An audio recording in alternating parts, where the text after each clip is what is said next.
অবিশ্বাস্য, সার্জিস আলমের বিয়ে, কিন্তু কনেকে। পুরো দেশ চমকে গেছে। অবশেষে চমকপ্রদ ঘটনা। জাতীয় নাগরিক কমিটির মুখ্য সংগঠক ও বৈষম্য বিরোধী ছাত্র আন্দোলনের অন্যতম নেতা সার্জিস আলম বিয়ের পিঁড়িতে বসেছেন। কিন্তু সবথেকে বিস্ময়কর বিষয় হলো, কনেকে কেউ জানে না। দেশজুড়ে চলছে তুমুল আলোচনা। যুব ও ক্রীড়া উপদেষ্টা আসিফ মাহমুদ এবং আন্দোলনের আহ্বায়ক হাসনাত আবদুল্লাহ ফেসবুক পোস্টের মাধ্যমে খবরটি নিশ্চিত করেছেন। কিন্তু অবাক করার মতো বিষয় হলো, এখনো পর্যন্ত কনের নাম প্রকাশ করা হয়নি। কেন এই গোপনীয়তা? কি এমন রহস্য লুকিয়ে আছে? বিয়ের দিন নিজের ভেরিফাইড ফেসবুক আইডিতে একটি ছবি পোস্ট করেছেন উপদেষ্টা আসিফ মাহমুদ। সেখানে দেখা যাচ্ছে, রাজকীয় শেরওয়ানি এবং পাগড়িতে সেজেছেন সার্জিস আলম।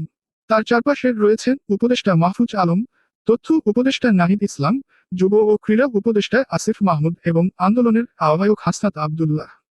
কিন্তু চমকপ্রদ বিষয় হলো, কোথাও কনের অস্তিত্ব নেই।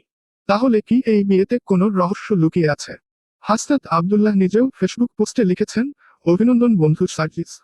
নতুন জীবনে অসংখ্য শুভ কামনা। ভালোবাসা আর সুখে ভরে উঠুক তোমাদের জীবন। কিন্তু এখানেও নেই কনের কোনো নাম। কেন এই রহস্য? সার্জিস আলমের জীবন সবসময় আলোচনার কেন্দ্রে। ঢাকার বিএএফ শাহীন কলেজ থেকে উচ্চ মাধ্যমিক শেষ করে ঢাকা বিশ্ববিদ্যালয়ের প্রাণিবিদ্যা বিভাগ থেকে অনার্স ও মাস্টার্স করেছেন তিনি। শুধু তাই নয়, ডাকসু নির্বাচনে অমর একুশে হল সংসদের সদস্য পদে বিজয়ী হয়েছিলেন। গত বছরের জুলাই মাসের ঐতিহাসিক অভ্যুত্থানের অন্যতম নেতা হিসেবেও তার নাম উঠে এসেছিল। এদিকে চমকে এখানেই শেষ নয়। গত বছরের অক্টোবর মাসের 11 তারিখে বিয়ে করেছেন আন্দোলনের আরেক নেতা হাসনাত আবদুল্লাহ। তবে কি এমন হচ্ছে যে, একের পর এক নেতা গোপনে বিয়ে করছেন? এটা কি নিছক কাকতালীয়, নাকি এর পেছনে রয়েছে লুকানো কোনো সত্য?